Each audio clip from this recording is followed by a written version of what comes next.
Welcome to Padmaja Reddy kitchen. నేను మీ పద్మజారెడ్డిని. ఈరోజు తయారు చేయబోయే రెసిపీ మినప గారెలు. ముందుగా ఒక 250 గ్రామ్స్ మినపప్పు తీసుకున్నామండి. తీసుకొని ఒక 4-5 గంటలు నానబెట్టాను. నానబెట్టి బాగా 4-5 సార్లు కడిగి పక్కన పెట్టుకున్నాను.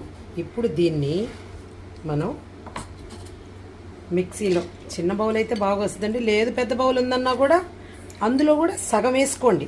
సగం వేసి కానీ మనం మిక్సీ తిప్పుకుంటే చాలా బాగుంటుందండి.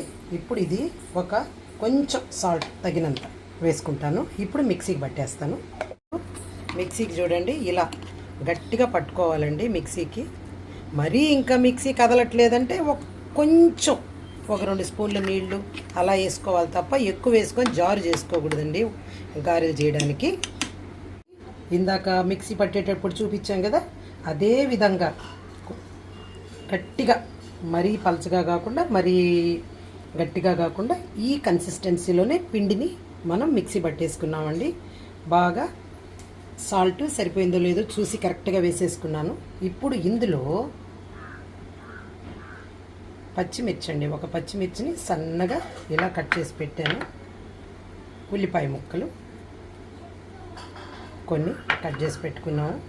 ఇందులోనే ఒక 1/2 టీ స్పూను జీలకర్ర వేసుకున్నాము. ఇది సన్నగా కట్ చేసి పెట్టుకున్నటువంటి కరివేపాకు, ఇది సన్నగా కట్ చేసి పెట్టుకున్నటువంటి కొత్తిమీర. ఇదంతా మొత్తానికి బాగా కలిపేస్తానండి. ఇప్పుడు స్టవ్ పైన బాండలు పెట్టి ఆయిల్ పోసి పెట్టుకున్నానండి. ఆయిల్ కాగిందో లేదో చూస్తాను. కొంచెం వేసామంటే మనకు అర్థమైపోద్దండి. బాగా పిండి పొంగుతూ ఉందంటే బాగున్నట్టు, కాగినట్టు. ఇప్పుడు గారెలు ఎలా చేయాలో చూపిస్తానండి. ఇలా తీసుకొని ఇలా పాలిథిన్ పేపర్ మీద ఇలా పెట్టుకొని మనం రౌండ్గా ఉండగా చేసుకున్నామంటే నీళ్ళని కొంచెం వాటర్ని ఇలా తడుపుకుంటూ వేసుకుంటే చాలా బాగా వస్తాయండి. ముందుగా కొంచెం మీడియం ఫ్లేమ్లో పెట్టుకొని వేసుకుంటాము. అలాగే ఇలా రౌండ్గా చేసుకోవడం, ఇలా రౌండ్గా చేసుకోవడం ఇలా. ఎందుకంటే అండి మధ్యలో ఇలా హోల్ పెట్టకుండా వేసుకోవచ్చు, కానీ ఎందుకు పెడతామంటే 4 పక్కలు బాగా ఉడకాలంటే అలా హోల్ పెట్టుకుంటూ వేసుకోవాలా. ఇలా అండి మొత్తం ఇలా రౌండ్గా చేసుకోవడం, అలా ఒత్తుకోవడం, మనం హోల్ చేసి అండి ఇలా వేసుకున్న తర్వాత ఆయిల్లో ఎన్ని పడితే అన్ని వేసుకోవచ్చు.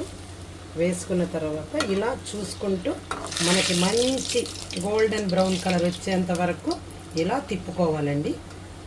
ఇలా చూడండి, బాగా మంచి కలర్, గోల్డెన్ బ్రౌన్ కలర్ వచ్చేసాయి కదా.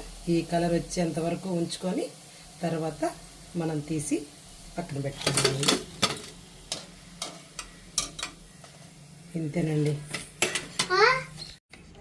రెడీ అయిపోయినాయండి మినప గారెలు. మీరు కూడా ఒకసారి ట్రై చేయండి. చాలా సింపుల్గా, ఈజీగా ఇంట్లో స్నాక్ తయారు చేసుకోవచ్చండి. వీడియోస్ మీకు నచ్చినట్టయితే లైక్ చేయండి, షేర్ చేయండి, సబ్స్క్రైబ్ చేయండి, బెల్ ఐకాన్ ప్రెస్ చేయండి.